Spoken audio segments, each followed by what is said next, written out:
Interesting চক, বিভিন্ন জায়গায় চলে গেছে এখান থেকে। মানালি ডান দিকে বাঁ দিকে চলে যেতে হবে, আর সোজা গেলে Leh airport, Kargil, Srinagar. Thank you, bye bye Leh. কারু 33 কিলোমিটার,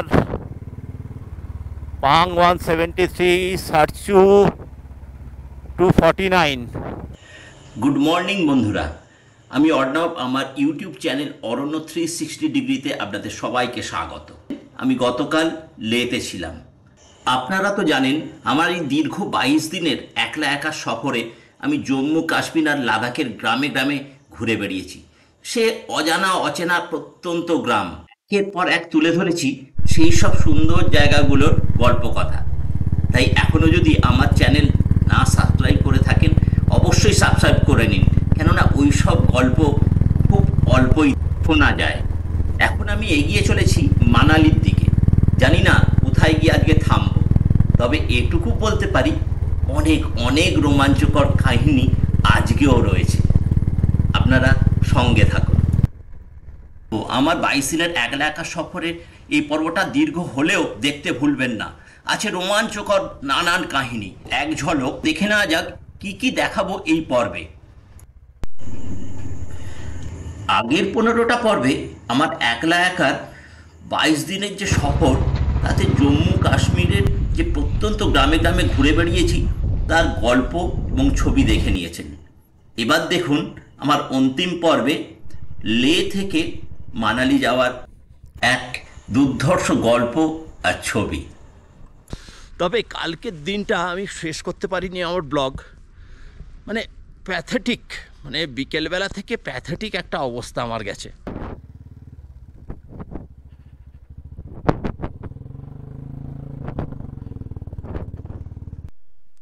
সারচুর ময়দানে। Good morning. শুধু মর্নিং বললে খুব ভুল হবে, মানে এইরকম মর্নিং আমার জীবনে এই প্রথম। মানে কালকে থেকে পুরো ফেসে বসে আছি এইখানে, বারালাচা পাস পুরো ব্লক। এই দেখুন পরিস্থিতি।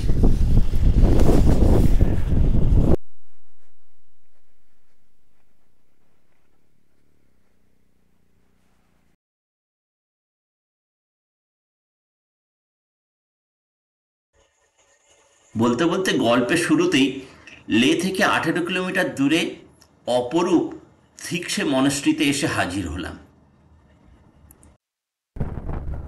সকালের ঝলমলে রোদে এক নৈসর্গিক দৃশ্য সে তুলে ধরল।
মনেস্ট্রিটা খোলার সময় মর্নিং 6টা থেকে ইভিনিং 7টা পর্যন্ত, মাঝখানে লাঞ্চ ব্রেক 1টা থেকে 1:30, টি ব্রেক 4টে থেকে 4:15।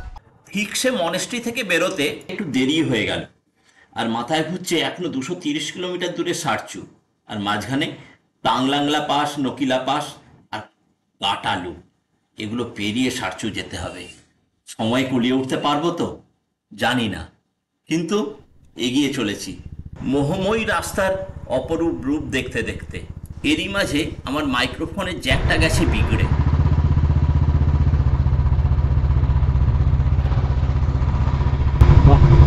বিউটিফুল বিউটিফুল জায়গা।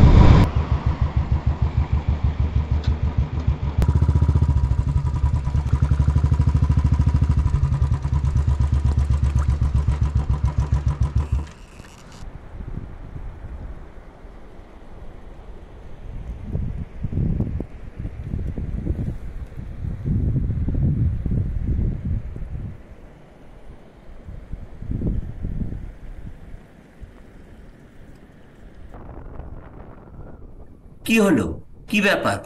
উপসি ঢোকার মুখে সারি সারি গাড়ি দাঁড়িয়ে আছে কেন? কিছু কি হয়েছে আগে?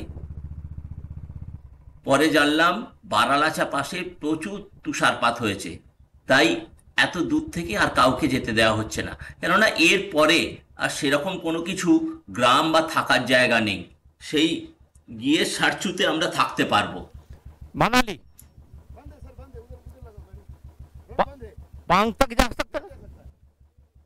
তবে বিচলিত হইনি, আবার গাড়ি ঘুরিয়ে চললাম ওই নদীর পাড়েতে।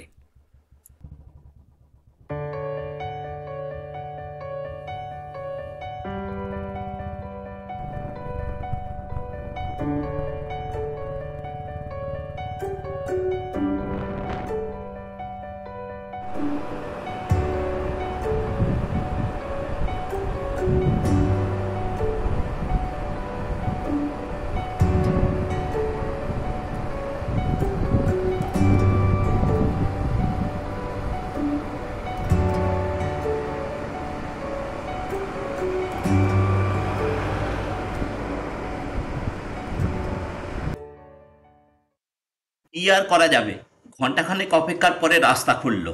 এই সেপ্টেম্বরের শেষে বারালাচা পাশে বরফ পড়েছে, বুঝতেই পাচ্ছেন কি অবস্থা। আর এইগুলো তো পথেরই অঙ্গ, মেনে নিতে হবে। এই নিয়েই তো আমাদের পথ চলা। তাই এগিয়ে চললাম এখন সারচুর দিকে। আর এটুকু বলি, সোলো রাইডে কখনই ঘাবড়ালে চলবে না, সমস্ত পরিস্থিতির সাথেই জুঝতে হবে। আর এদিকে স্বচ্ছ ভারত অভিযান চলছে, জওয়ানরাও নেমে পড়েছে যে ঝাড়ু হাতে স্বচ্ছ ভারত অভিযানে।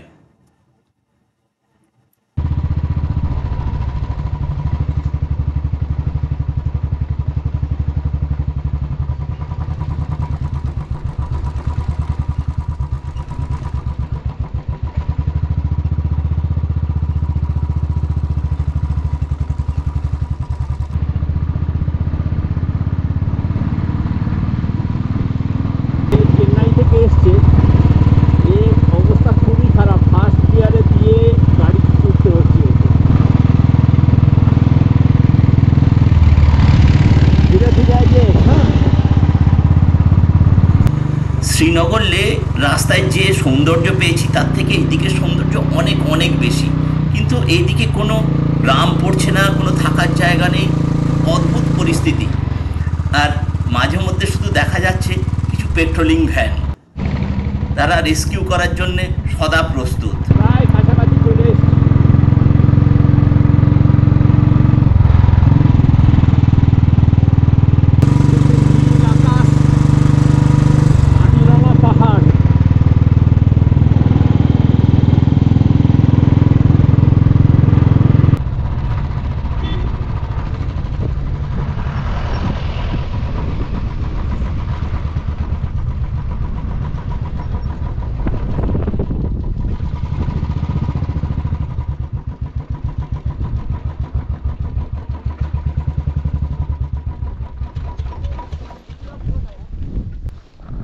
টাংলাঙ্গা টপ,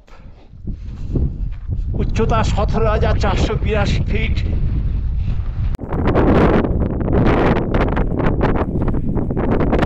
ভারতের জাতীয় পতাকা উঠছে কাংলাংলা টপে।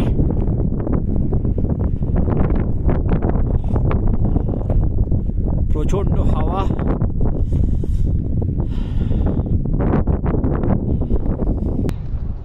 একটা মন্দির আর প্রচন্ড হাওয়া, ঠান্ডা হাওয়া।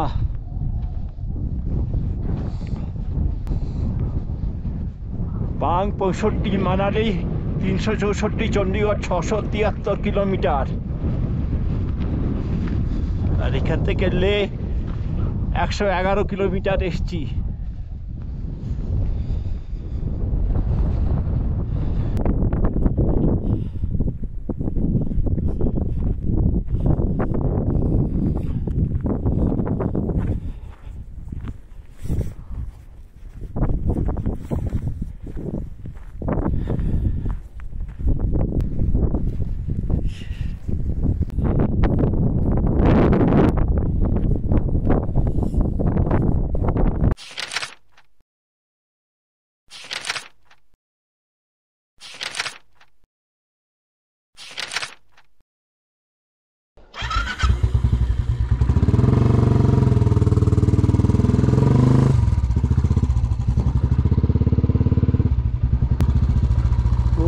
রাস্তা নেমে গেছে ধূসর ঘাসহীন রুক্ষ প্রান্তর দিয়ে।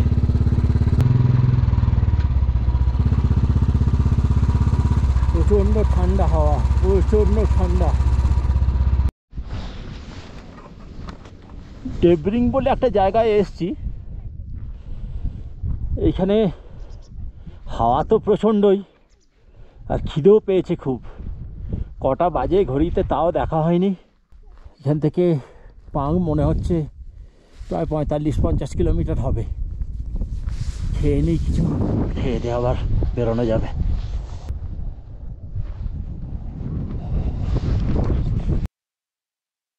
অবশেষে ডেব্রিং থেকে খেয়ে দিয়ে বেরোলাম। রুটি, ডাল, সবজি, আচার এসব মিলিয়ে মোটামুটি 150 টাকা মতো নিল।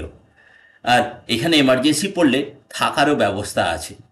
অতএব নো চিন্তা, ডু ফুর্তি। চলুন এগিয়ে দেখি আজকে পাং না সারচু কত দূর যাওয়া যায়। কি রাস্তা, দুর্দান্ত দুর্দান্ত।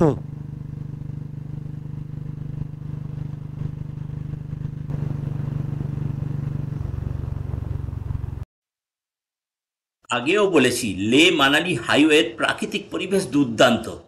আর কি প্রচণ্ড ঠান্ডা হাওয়া দিচ্ছে। এখান থেকে পাং এখনো প্রায় 18 কিলোমিটার। আর ওই যে দূরে দূরে যে পাহাড়গুলোর মাথায় শুধু বরফ আর বরফ। নিচে ওই পাং দেখা যাচ্ছে।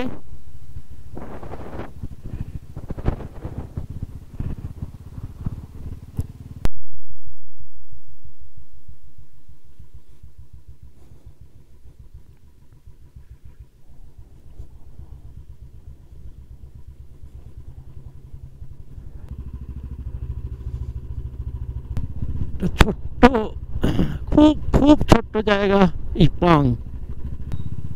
ওই কাঠিন্য ছাড়িয়ে যখন পাঙে এসে পৌঁছলাম তখন বিকেল 4টে। স্থানীয় পুলিশ প্রশাসনকে জিজ্ঞেস করলাম যে এইখানে থাকা ঠিক হবে না সারচুতে যাব। ওরা বলে দিল এখান থেকে 80 কিলোমিটার দূরে সারচু, তুমি 6:30 নাগাদ পৌঁছে যাবে। কিন্তু রাস্তা প্রচুর খারাপ। আসলে রাস্তা এখানে কাজ চলছে আর লরিগুলো যাচ্ছে, এত ধুলো উড়াচ্ছে যে সামনে কিচ্ছু দেখা যাচ্ছে না। আসলে পাং এমন একটা করিডোর যেখান দিয়ে প্রচুর হাওয়া দেয় আর সন্ধে হলেই মাইনাসে টেম্পারেচার নেমে যায়। তাই বুঝতেই পাচ্ছেন চারিদিকে বরফ পড়ে আছে। আর এখন আমাকে নকিলা পাস পার করতে হবে, তারপরে গাটা লুপ, এরপরে সারচু। দেখি কত দূর এগোতে পারি। আর যাই হোক, 80 কিলোমিটার রাস্তা কিন্তু মুখের কথা নয়। আর সন্ধে নেমে আসছে। যেতে পারবো তো, নাকি আগে কোথাও থাকতে হবে সেটা না হয় পরিস্থিতিই বলবে। রাস্তা যেন শেষই হচ্ছে না। নুকিলা পাসের মাথায় প্রায় সন্ধে নেমে এসছে আর হিমাঙ্কের নিচে চলে গেছে তাপমাত্রা। কি করব ভেবে পাচ্ছি না। তারপরে পাগলা নালায় গিয়ে 1 কাপ চা, আর থাকতে না পেরে নিজের রেনকোটটা পরে নিলাম ঠান্ডা থেকে বাঁচার জন্যে।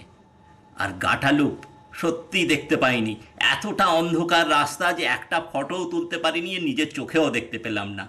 এ দুঃখ রয়ে গেল, কিন্তু কিছু করার নেই। তবু এগিয়ে চললাম সারচুর দিকে। সেই সারচুতে পৌঁছলাম রাত প্রায় 8:30। গুড মর্নিং বন্ধুরা। আজ খুব সম্ভবত 2রা অক্টোবর। হ্যাঁ, মনে আছে, নিচে নেমে আসছি তো তাই মনে আছে হয়তো। তবে কালকের দিনটা আমি শেষ করতে পারিনি আমার ব্লগ। মানে প্যাথেটিক, মানে বিকেলবেলা থেকে প্যাথেটিক একটা অবস্থা আমার গেছে। যাই হোক, আমি সারচুতে আছি। কালকে যখন পাং কোনো রকমে পৌঁছলাম, মানে তড়িঘড়ি করে পাঙে দেখি চারিদিকে বরফ। তখন 4টে বেজে গেছে। মানে ভেবে পাচ্ছি না পাঙে থাকা আমার উচিত হবে কি না। সেখানে স্থানীয় কিছু পুলিশ ছিল, চা খাচ্ছিল, তাদের সাথে আমি গল্প করলাম, কথা বললাম যে এইখানে থাকবো না আমি সারচু নেমে যাব। ওরা এক কথায় সঙ্গে সঙ্গে বললো বিকেল 4টে বাজে, আপনি এখানে থাকার কোনো প্রয়োজন নেই, আপনি নেমে যান সারচুতে। ওই 6:30 নাগাদ আপনি পৌঁছে যাবেন। আমি দেখছি হিসেব করে পাং থেকে 80 কিলোমিটার হচ্ছে মানে মাত্র 2.5 ঘন্টায় আমি অসম্ভব। বললাম যে 30 কিলোমিটার রাস্তা খারাপ, তাহলেও আপনি সারচুতে নেমে যান, এখানে থাকবেন না। ঠিক আছে। 30 কিলোমিটার রাস্তা আমাকে কাঁদিয়ে দিয়েছে। আসলে এতখানি খারাপ, মানে রাস্তার কাজ হচ্ছে, 4 লেন রাস্তা তৈরি হচ্ছে, এতখানি খারাপ অবস্থা। তারপরে যে ওই রাস্তাটা একটা জায়গায় এলাম, চা খেলাম, মানে উইন্ডচিটারের ওপর উইন্ডচিটার, পায়ে রেনকোট চাপিয়ে নিয়েছি, এত ঠান্ডা লাগছে, হাত একদম কেঁপে যাচ্ছে। সেখান থেকে মানে হ্যাঁ, কী পাস যেন, নকিলা পাস পার করে নিচে একটা নালা আছে, সেখানে দিলাম চায়ের দোকান আছে, সেখানে চা খেয়ে একটু গরম হয় আবার বেরিয়ে পড়লাম। বেরিয়ে পড়ে মানে তারপরে শুরু হলো গাটালুপ। নাবজি শুধু ইউটার্ন, নাবজি, মানে রাত্রেবেলা অন্ধকারে ওই ইউটার্ন আর উল্টো দিক দিয়ে প্রচুর গাড়ি উঠছে, আর সরু রাস্তা। হ্যাঁ, সেইখানে আবার একটা গাড়ি, 2টো লরি ফেসে গেল, সেখানে বেশ খানিকক্ষণ দেরি হলো। করতে করতে এই সারচুতে এসে আর খুঁজিনি কোনো কিছু। সারচুতে এসে এইখানে এতে উঠেছি। এখানে প্রতি বেড 200 টাকা, প্রতি বেড 200 টাকা পাওয়া যায়। আমি একলাই ছিলাম, আমি একটাই বেড পেয়েছি এবং কেউ আসেও নি। সামনেই টয়লেট, আর বলবো কি, সব এখানে এই সিস্টেম। আর দেখুন চারিদিকে বরফ, সাদা বরফ জমে আছে। মানে যে কোনো জায়গায় তাকাবেন এইখানে বরফ জমে আছে এত নিচেতে। আর আমার মতো মানে রাইডাররা, এই দেখুন এইখানে গাড়ি, সামনে গাড়ি, চারিদিকে শুধু যারা বাইক রাইড করে তাদের শুধু গাড়ি দাঁড় করানো। এই দেখুন এখানে বরফ, এই যে বরফ, কি বলবো। আর সামনে দেখতে পাচ্ছি লেখা আছে কেলং 107 আর মানালি 177 কিলোমিটার। আকাশের অবস্থা কিন্তু খুব একটা ভালো নয়। যত বরফের পাহাড় আছে, পাহাড়ের মাথাগুলো কিন্তু ঘন কালো মেঘ। আমি ভোরবেলা উঠেই দেখেছি খুব ঘন কালো মেঘ। আর এইখানে এই হোটেলে খাওয়া দাওয়া মোটামুটি ঠিকঠাকই আছে। আর এখানে হাত সেকার ব্যবস্থা, হাত সেকে নিয়ে এখানে এই গরম, এর ভেতরে দেখুন কেটলি চাপানো আছে, গরম জল চাপানো আছে, কাঠের উনুন, খুব সুন্দর সিস্টেম। মানে এর থেকে বেশি কিছু আশাও করিনি আমি। হ্যাঁ, আজকে দেখা যাক কী অবস্থা। অ্যাজ আর্লি অ্যাজ পসিবল বেরিয়ে পড়ছি। মানালি তো পৌঁছতেই হবে, তারপরে সঙ্গে থাকুন। প্রায় 33 কিলোমিটার দূরে বারালাচা পাস ক্রস করে মানালির উদ্দেশ্যে বেরিয়ে পড়লাম। আর বেরিয়ে পড়েই ওরে বাপ রে, অত নিচে কিভাবে নামবো। কোনো রকমে এই ব্রিজ, অস্থায়ী ব্রিজ পার করলাম। কিন্তু এ কি, এ তো জলে ভর্তি। মানে সকাল বেলায় কি আর জল মারাতে ভালো লাগে? কোনো রকমে পার করা গেল। কি বিভৎস রাস্তা! এরকম রাস্তা কি পুরোটাই নাকি জানি না। আর ঠিক এইখান থেকেই বারালাচা পাশের ক্লাইম্যাক্স শুরু। এদের মনে হচ্ছে গাড়িতে কিছু হয়েছে।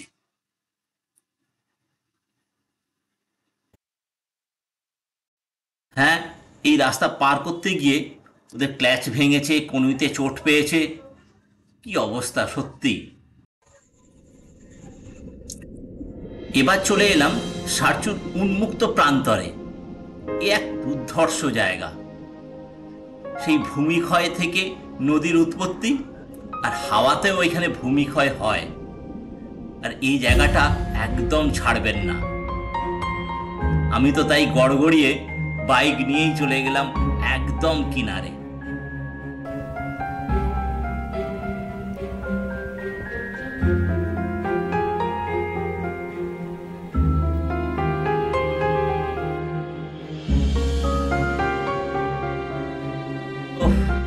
দুর্ধর্ষ দুর্ধর্ষ। ওই যে ভূমিক্ষয় হয়েছে আর কত লাল ফুল ফুটে আছে নদীর ওপরে। সত্যি অবাক করার মতো দৃশ্য। চারিদিকে পাহাড় পাহাড়।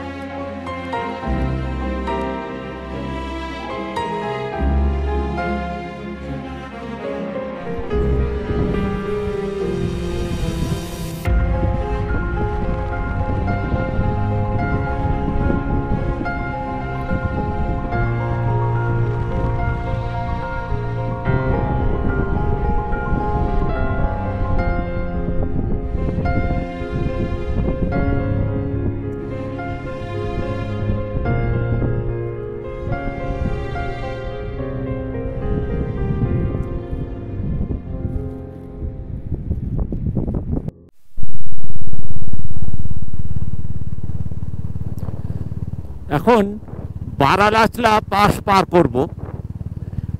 700 থেকে 33 কিলোমিটার দেখাচ্ছিল, এখন মোটামুটি 4-5 কিলোমিটার চলে এসেছে।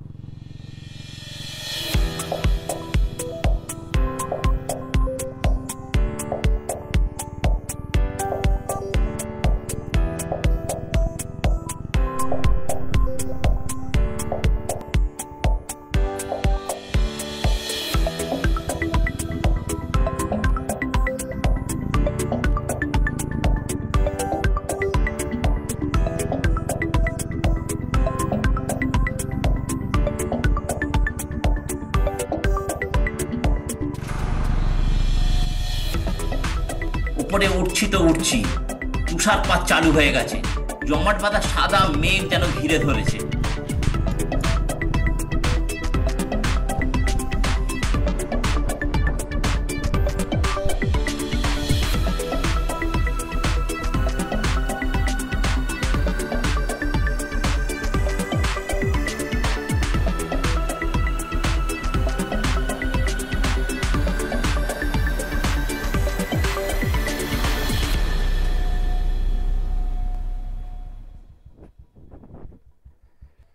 আর এগোনো যাবে না। এখানে এই হাটগুলো আছে, এই হাটগুলোতেই থাকতে হবে, এছাড়া কোনো উপায় নেই।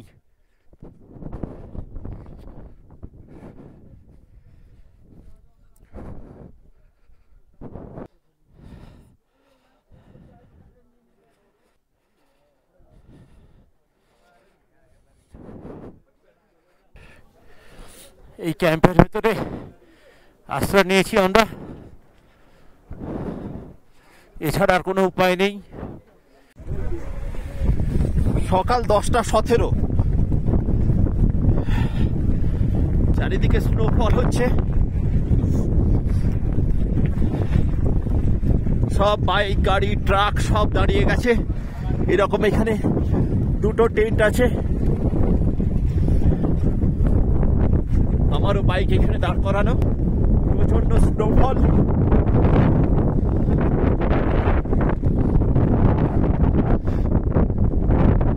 কতদূর কি যেতে পারবো জানি না। শেষকালে বাইকার্সরা বলছে এতগুলো খালি ট্রাক নিচে যাচ্ছে, হয়তো ট্রাকেই চড়িয়ে দিতে হবে।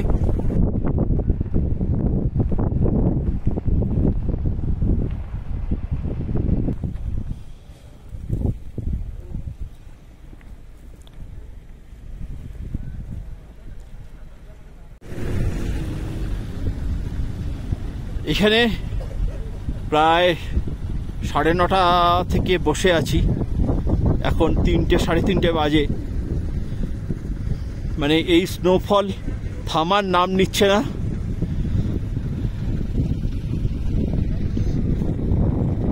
আগে রাস্তা ক্লিয়ার ছিল, মাঝখানে একবার থেমেছিল ঠিক কথা, কিন্তু তারপরে রাস্তাতেও এমন বরফ জমে গেছে যার কিচ্ছু করার নেই। এই দুটো বড় বড় টেন্ট এখানে লাগানো আছে, মানে খাবার দাবার সবই পাওয়া যাচ্ছে, বিছানাও পাওয়া যাচ্ছে। সেখানে আজকে বেশ কিছু বাইকার্স, কিছু গাড়ি, কিছু ট্রাক ড্রাইভার সব ওইখানেই আশ্রয় নিয়েছি। বুঝতেই পারছেন অবস্থাটা খুবই খারাপ, খুব বিপজ্জনক। এখান থেকে 20 কিলোমিটার প্রায় এরকম হবে সারচু।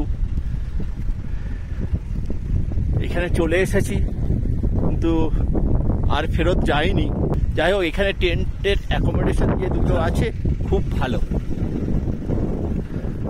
মানে এখানে থাকা খাওয়া বিছানা লাগিয়ে দেওয়া হয়েছে। 150 না 200 টাকা করে পার বেড।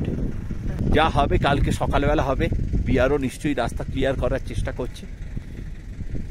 এও তো একটা পথের মজা। তবে মজা বলছি, এক সময় এমন হয় যে প্রাণহানিও হয়ে যায়। এরকম পরিস্থিতি যদি 2-4 দিন থেকে যায় তাহলে খুব খারাপ অবস্থা হয়ে যাবে। জাস্ট এখান থেকে 10 কিলোমিটার পেরোলেই, যদি 10 কিলোমিটার পাঁচটা আছে পেরোলেই, তারপরে আবার 10 কিলোমিটার নাওয়াও আছে তার সাথে, মানে 20 কিলোমিটার। নিচের দিকগুলো এখনও সেরকম হয়তো বরফবারি হয়নি। আর সব থেকে বড় কথা, এখানে টাওয়ারটা নেই। সারচুতে থাকলে হয়তো ফোনের টাওয়ারটা পেতে পারতাম। যাই হোক, কোনো রকমে একজন এই ট্রাক ড্রাইভাররা, এখানে ওদের ডিজেল গাড়ি বলে তারা নিচে নেমে যাচ্ছে, তাদের হাতে ফোন নাম্বার নাম লিখে দিয়েছি যে বাড়িতে জানিয়ে দেওয়ার জন্যে যে ঠিকঠাকই আছি এখনো পর্যন্ত। এই কিচেন আর এই ঢালাও বিছানা, এই ঢালাও বিছানা।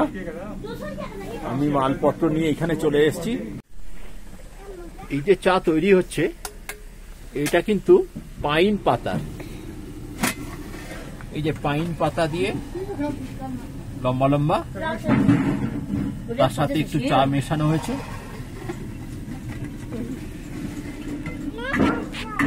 আর এই দেখুন ডেচকি ভর্তি বরফ নিয়ে আসা হয়েছে। এই বরফ এখন গলিয়ে জল করা হবে, তারপরে সেটা খাওয়া হবে। আর দেখুন এই বাচ্চা মেয়েটা এই ঠান্ডাতে ওর কোনো অসুবিধা নেই, সে কিন্তু তার নিজের ছন্দে ঠিক খেলে যাচ্ছে।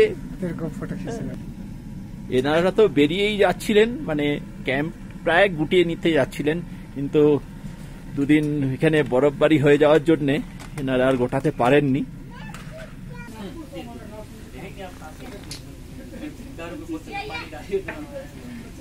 Beautiful beautiful. এখন ধোঁয়া উঠছে দেখুন। মানে এটা কিন্তু সাধারণ চা নয়, যেরকম চা আমরা খাই। চা পাতার সাথে আমরা মিশিয়ে দিয়েছি চা পাতা, তার সাথে পাইনের পাতা দিয়ে ফোটানো হয়েছে, যেরকম ফোটানো হয়। তারপরে একটা জায়গায় দুধ, একটু নুন আর বেশ খানিকটা বাটার আর ওই চায়ের লিকার দিয়ে ভালো করে শাক করা হয়েছে। শাক করা হওয়ার পরে আবার একটুখানি ফুটিয়ে নিয়ে সেটা আমাদেরকে দেওয়া হয়েছে। অদ্ভুত খেতে, অদ্ভুত।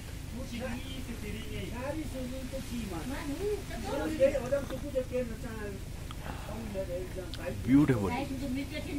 এখানে আমরা মুষ্টিমেয় 2-4 জন রয়ে গেছি, বাকি সবাই সারচুতে ফিরে গেছে।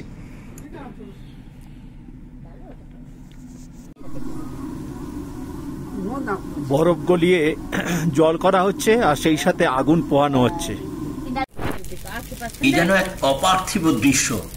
সন্ধ্যা ঘনিয়ে আসছে, কিন্তু তীব্র হাওয়া চলছে আর তাপমাত্রা হিমাঙ্কের অনেক নিচে নেমে গেছে। আর আমাদের শরীর গরম করার জন্য এই আগুনের ব্যবস্থা করা হয়েছে। ওহ, কি হাওয়া, কি দৃশ্য, অসাধারণ অসাধারণ।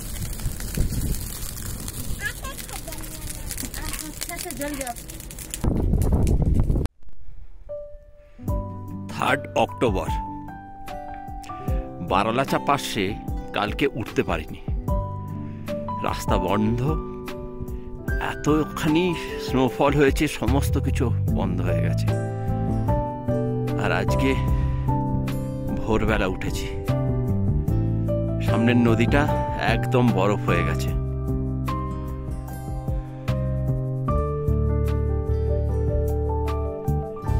আজকে কখন রাস্তা খুলবে জানি না,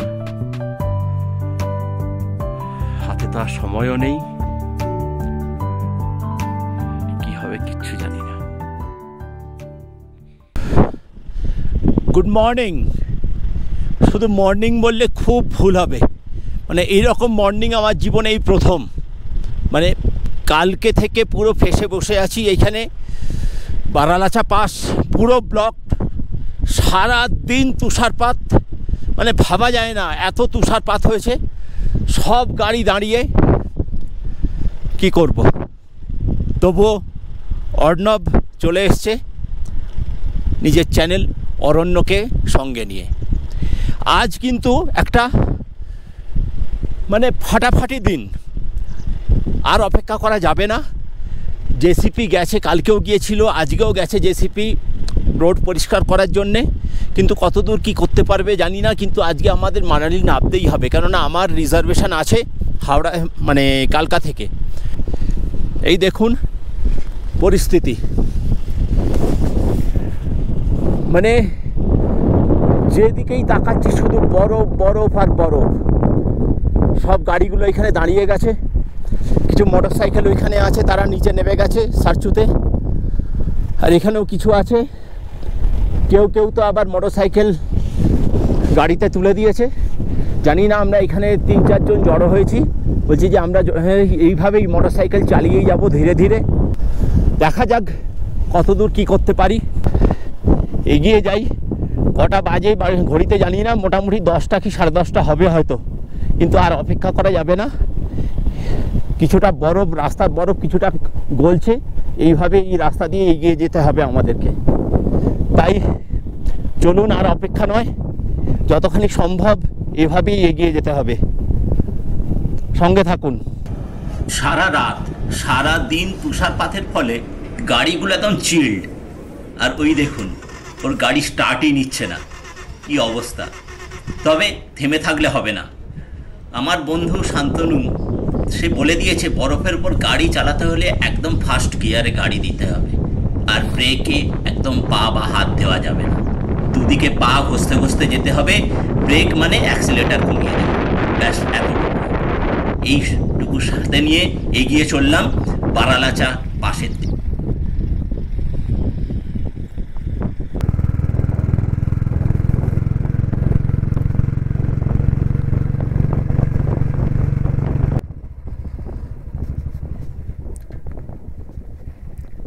এই যে দেখছেন, এই ধরনের রাস্তায় প্রচুর স্কিড করে, মানে কতবার এর ভেতরই স্কিড করে গেছে গাড়ি। তবুও খুব ধীরে, যেখানে একদম পিচের রাস্তাটা পাচ্ছি সেইখান দিয়ে আমরা ধীরে ধীরে এগিয়ে যাচ্ছি।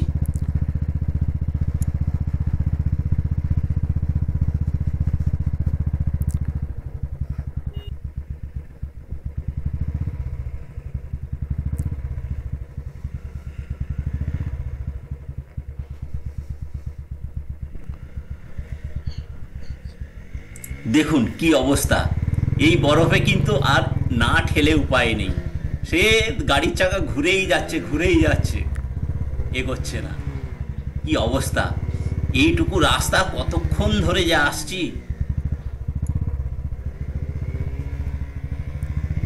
ঠিক জানি না আরো ওপরে কি অবস্থা হবে আমাদের।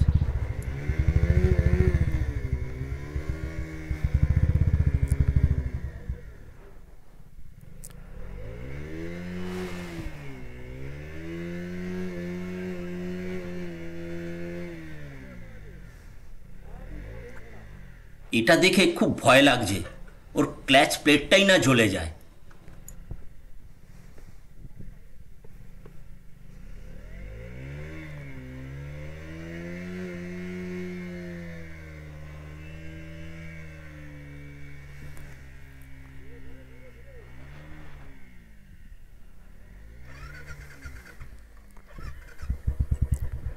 এইবার আমার পালা, কিন্তু আমায় ঠেলবে কে?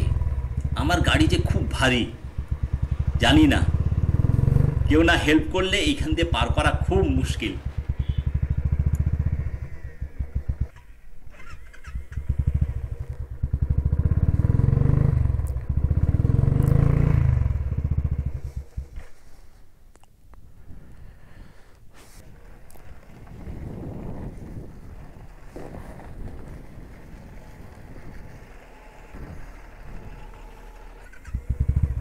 थोड़ा धक्का मारना होगा।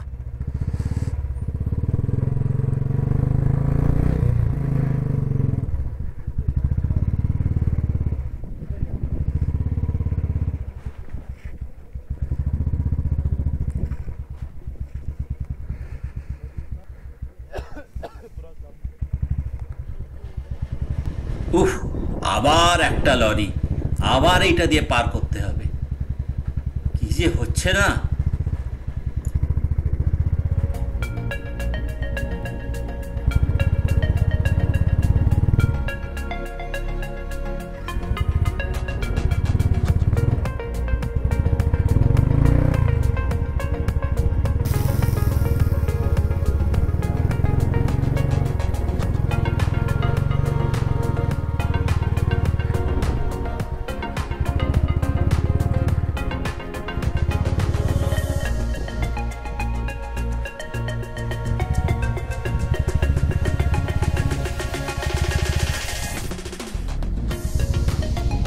পড়তে পড়তে বাঁচলাম, আবার পড়তে পড়তে বাঁচলাম।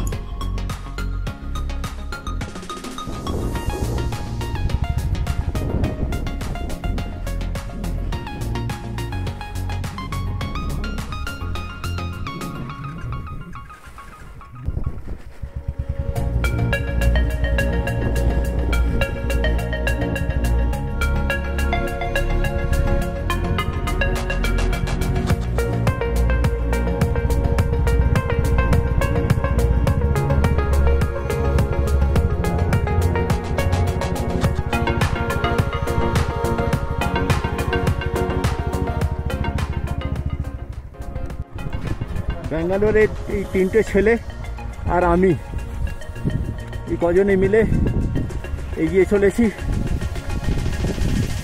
কোনো রকমে। গাড়ি পড়ছে, ঠেলতে হচ্ছে। আরে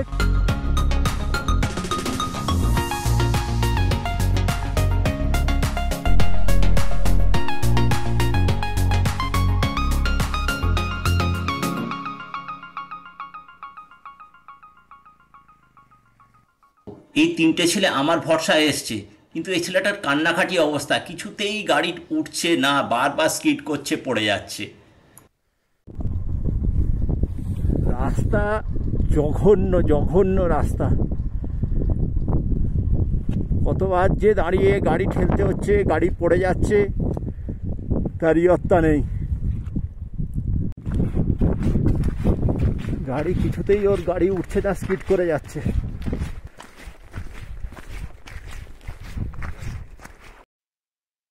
খুব খুব মনে করে এই বরফের সাম্রাজ্যে এলে অবশ্যই সানগ্লাস ব্যবহার করতে হবে। আর আমরা এগিয়ে চলেছি, এই সামনে দেখা যাচ্ছে একটা বুলডোজার রাস্তা পরিষ্কার করতে করতে এগোচ্ছে, আর ঠিক তার পিছু নিয়েছি আমরা।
বিআরও টিমকে ধন্যবাদ জানিয়ে আবার আমরা এগিয়ে চলেছি বরফের সাম্রাজ্য দিয়ে।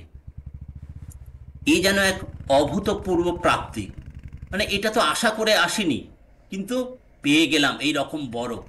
হ্যাঁ, এই কষ্টটা তো সহ্য করতেই হবে।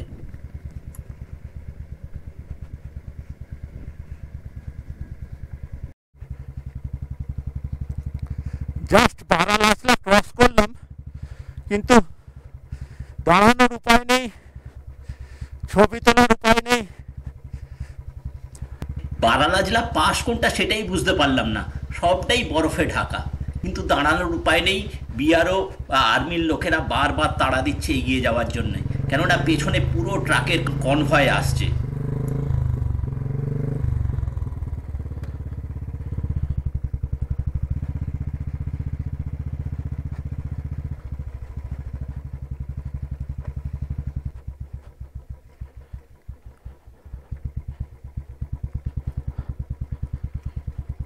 ওহ, কি প্যাথেটিক।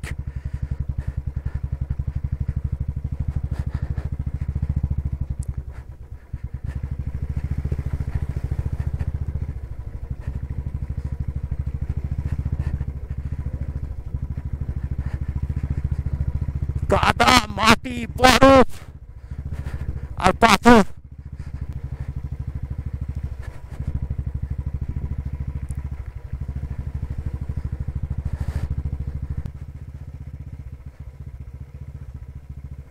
অবশেষে দীর্ঘ লড়াইয়ের পর একটু যেন নিঃশ্বাস নেবার জায়গা পেলাম, না দাঁড়ালেই নয় এইবারে।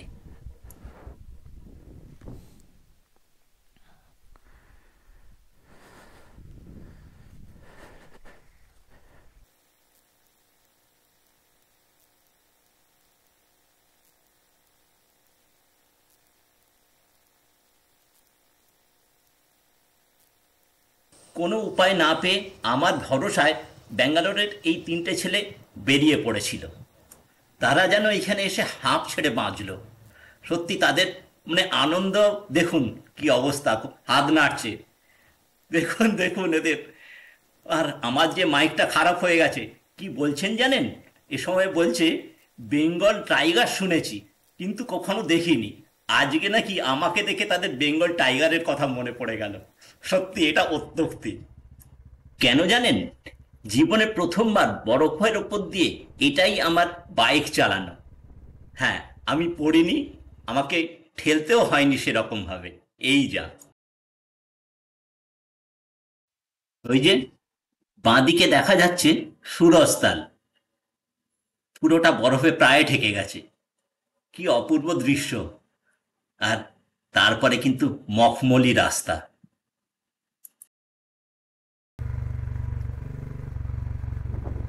এই 20 কিলোমিটার রাস্তা আসতে প্রায় 2 ঘন্টার ওপর সময় লেগে গেল, আর সেই সাথে কালঘামও ছুটে গেছে।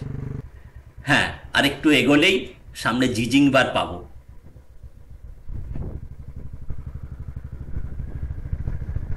আবার এদিকে পেটে ছুঁচোয় ডন দিচ্ছে, কিন্তু সামনে সামনে পুরো মেঘ, আবার মেঘ দেখা দিচ্ছে।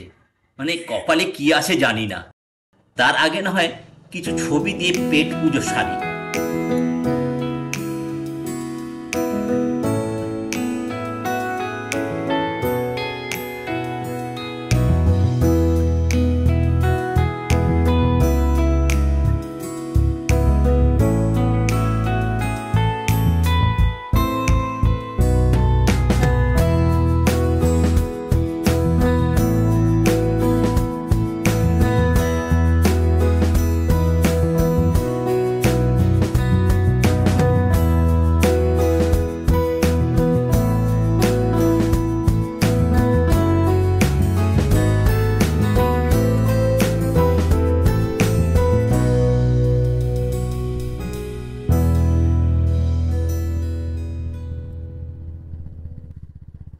ভীষণ রুক্ষ ধূসর প্রকৃতির স্বর্গীয় লাদাখি সভ্যতা ছেড়ে ঢুকে পড়লাম সবুজে ঘেরা হিমাচল প্রদেশে।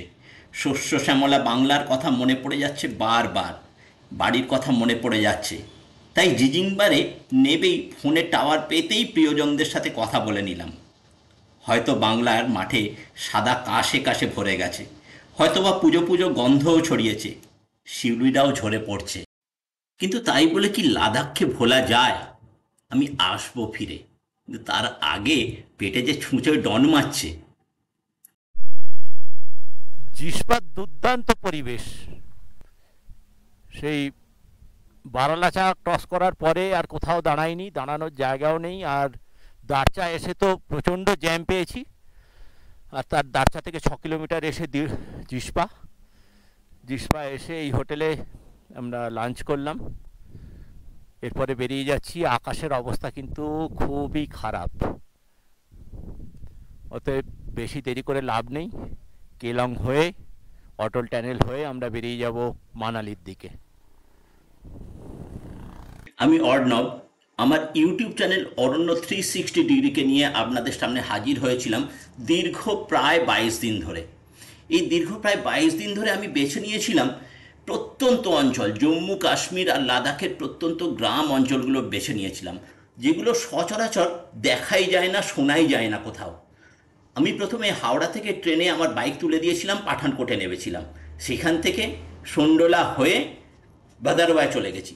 ভাদারওয়া থেকে চট্টগালা পাস, গুলডান্ডা, জয় ভ্যালি, অপূর্ব অপূর্ব গুলডান্ডা, জয় ভ্যালি, মানে আপনারা হয়তো শোনেনি সেই সব নামগুলো। তারপরে সেখান থেকে সিনথন টপ হয়ে চিনগাম, সেই পথে আমার বাইকও খারাপ হয়ে গেছিল। এরপরে ওয়ারওয়ান ভ্যালি, মারোয়া ভ্যালি, যতটুকু বলা যায় কিন্তু কম বলা হবে, এত সুন্দর, কাশ্মীরকে হার মানাতে পারবে। সেখান থেকে মর্গান টপ থেকে সোজা অনন্তনাগ, সোনমার্গ, মুলবেক, এইখানে এসে আমি পথ হারিয়ে ফেলেছিলাম। তারপরে সেখান থেকে পথ ভুলে দায়ে চলে গেছি, দা থেকে লামায়রু। মুনল্যান্ডের কথা তো অবিস্মরণীয় মুনল্যান্ড। সেখান থেকে লেতে থাকিনি, রেস্ট ডে ছিল। তারপরে সারচু থেকে আজকের এই বারালাচা দেখলেন। এরপরে আমি এখন মানালির দিকে ফিরে যাচ্ছি। হাওড়া থেকে হাওড়া গোটা পথের খরচ হয়েছে মোটামুটি 29,000 টাকা মতো। ইচ্ছুক ব্যক্তিরা বিশদে জানার জন্য আমার সাথে যোগাযোগ করতেই পারেন। সামনেই দেখা যাচ্ছে অটল টানেলের রাস্তা, মানে চন্দ্র নদীকে পার করে, চন্দ্রথাল থেকে উৎপত্তি এই চন্দ্র নদী, কতবারই গিয়েছিলাম, ওইটা পার করে আমরা অটল টানেলে ঢুকে যাব। প্লিজ প্লিজ প্লিজ আমায় মাফ করবেন। আমি জানি এই এপিসোডটা অনেক অনেক বড় হয়ে গেল, কিন্তু আমার কিচ্ছু করার ছিল না। আগামী সপ্তাহতেই আমি আবার বেরিয়ে যাচ্ছি কার্গিল থেকে পানিখার হয়ে নুনকুন পর্বতমালা পেরিয়ে সেই ওয়ারওয়ান ভ্যালির দিকে। হ্যাঁ, এবার ট্রেকিং আর গাড়ি নয়। কিন্তু শুধু এই এপিসোড নয়, আমার সমগ্র যে পর্বটা, 16 পর্বের যে সিরিজটা কেমন লাগলো সেটা অবশ্যই জানান। আর এই পর্বের শুধু আমার কোনো দক্ষতা নয়, যে পেছন থেকে কারিগর সে আমার স্ত্রী। সেই কিন্তু সমস্ত কিছু বলে দিয়েছিল, কোথায় যাব, কিভাবে যাব, কি খাবো, কি দেখব, সমস্ত প্ল্যান, সেই প্রত্যন্ত অঞ্চলের প্ল্যানগুলো খুঁজে খুঁজে বার করে আমাকে হেল্প করেছিল। তার জন্যে তো একটা থ্যাঙ্কস বা একটা লাইক তো খুব খুব দরকার। ও আর শান্তনু যদি পিছন দিক থেকে আমাকে এরকমভাবে সাপোর্ট না দিত, আমার একার পক্ষে হয়তো এই ট্যুরটা করা সম্ভব হতো না। যাই হোক, আমার ইউটিউব চ্যানেল অরণ্য 360 ডিগ্রি পর্বগুলো কেমন লাগলো অবশ্যই জানান। আর ভালো লাগলে একটা লাইক, শেয়ার এবং অবশ্যই কমেন্টস করুন। হ্যাঁ, সাবস্ক্রাইব করতে ভুলবেন না যেন। আপনারা ভালো থাকুন, আপনারা সুস্থ থাকুন। খুব তাড়াতাড়ি আমাদের দেখা হবে নতুন কোনো এক গল্পে, নতুন কোনো এক ভোরে। জুলে জুলে।